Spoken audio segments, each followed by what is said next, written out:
La visita del secretario de Estado de Estados Unidos, Marco Rubio, a Quito, ha devuelto al primer plano un asunto que parecía clausurado desde hacía casi 2 décadas: el regreso de una base militar norteamericana a Ecuador. Tras reunirse con el presidente Daniel Noboa, Rubio afirmó que la administración de Donald Trump está dispuesta a evaluar esa posibilidad si Ecuador, como país soberano, decide levantar mediante referéndum la prohibición constitucional vigente desde 2008 que impide la presencia de bases extranjeras en su suelo. La declaración no es un gesto menor, porque se produce en un contexto de confrontación abierta con Venezuela y de reposicionamiento militar de Washington en el Caribe y en Sudamérica. La clave está en la base de Manta, en la costa del Pacífico, que durante años fue el enclave estratégico desde el cual Estados Unidos proyectaba su vigilancia sobre las rutas del narcotráfico en el Pacífico suroccidental. La salida de Manta en 2008, impuesta por el gobierno de Rafael Correa en el marco de una constitución que prohibió expresamente las bases extranjeras, fue presentada entonces como un acto de soberanía y como símbolo del alineamiento de Quito con el bloque bolivariano. Hoy, Daniel Noboa plantea una consulta popular que, entre otras reformas, podría revertir aquella decisión y abrir de nuevo la puerta a la presencia de los marines en territorio ecuatoriano. Rubio fue claro al recordar que Washington respetó en su momento la decisión ecuatoriana y se retiró sin resistencia, pero advirtió que la situación estratégica ha cambiado. Ecuador, dijo, enfrenta amenazas graves: narcoterrorismo, minería ilegal, pesca depredadora, y en ese marco Estados Unidos considera al país un punto estratégico y se ofrece a regresar si es invitado formalmente. La invitación no se presenta como una imposición, es una respuesta a un aliado en apuros, al parecer, pero en términos doctrinales constituye un recordatorio de que la soberanía de los estados débiles se ejerce bajo la sombra de las grandes potencias. El referéndum que Noboa ha convocado para diciembre incluye otras preguntas: el fin de la financiación pública de los partidos políticos, la reducción de asambleístas, la eliminación del Consejo de Participación Ciudadana, la introducción de contratos laborales por horas, pero ninguna de esas reformas tiene el peso estratégico de la que se refiere a las bases militares. Si los ecuatorianos aprueban levantar la prohibición, el retorno norteamericano se activará casi de inmediato, y eso transformará la posición de Ecuador en el tablero regional. La reacción de Venezuela ha sido inmediata y virulenta. El canciller Iván Gil calificó las palabras de Rubio de ofensa al pueblo ecuatoriano y a sus fuerzas armadas. En un mensaje cargado de retórica, también acusó al secretario de Estado de escupir mentiras desde territorio sagrado del bolivarianismo y de atacar la dignidad de los pueblos de la región. Fue más lejos. Acusó a Noboa de ser un bananero que ya no exporta frutas sino drogas con la complicidad de la DEA, y presentó a Rubio como un político fracasado que se seca en el odio. El chavismo convirtió así una declaración sobre Ecuador en una causa continental, denunciando que se trata de un avance imperialista que amenaza a toda Sudamérica. Estas reacciones deben entenderse en el contexto inmediato. Apenas unos días antes, fuerzas estadounidenses desplegadas en el Caribe destruyeron una lancha que Washington aseguró que pertenecía al Tren de Aragua, una organización criminal transnacional a la que ha catalogado como grupo terrorista. Según Estados Unidos, la lancha transportaba droga y 11 personas murieron en la operación. Caracas ha denunciado que todo era un invento y lo ha presentado como una agresión encubierta. Y en este clima, el anuncio sobre una posible base en Ecuador se interpreta en Venezuela como parte de una ofensiva mayor contra el bloque bolivariano. Doctrinalmente, este episodio confirma que Estados Unidos ha decidido volver a la región con instrumentos militares después de años de retroceso. En la primera década del siglo, la ola bolivariana obligó a cerrar bases y a reducir despliegues.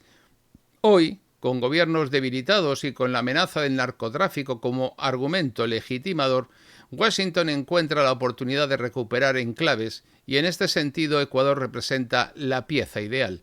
Un país en crisis de seguridad, con un presidente que busca reforzar su legitimidad mediante un referéndum y con un territorio que ofrece una ubicación estratégica en el Pacífico. El regreso de los marines a Ecuador tendría efectos inmediatos. En primer lugar, reforzaría el control de Washington sobre las rutas marítimas del Pacífico Sur. Ecuador se encuentra en la línea de tránsito de la pesca internacional, incluida la flota china, cuya presencia masiva en las inmediaciones de las Islas Galápagos ha generado tensiones en los últimos años. Una base norteamericana permitiría vigilar y controlar ese corredor, lo que añadiría una dimensión geopolítica marítima al debate. En segundo lugar, aumentaría la presión sobre los corredores andinos del narcotráfico. Los puertos ecuatorianos han sido señalados como puntos de salida de la cocaína hacia Europa y Norteamérica. Desde un enclave como Manta, Estados Unidos obtendría ventajas logísticas para vigilar esos flujos. En tercer lugar, afectaría de manera directa a Colombia y a Perú. Ambos países comparten con Ecuador rutas del narcotráfico y problemas de penetración del Tren de Aragua. Una base en Ecuador significaría que el dispositivo norteamericano cubriría el arco andino desde 3 países a la vez.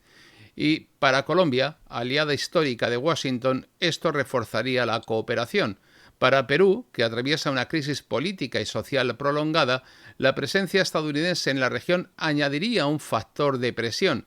Y en términos regionales la ecuación es clara.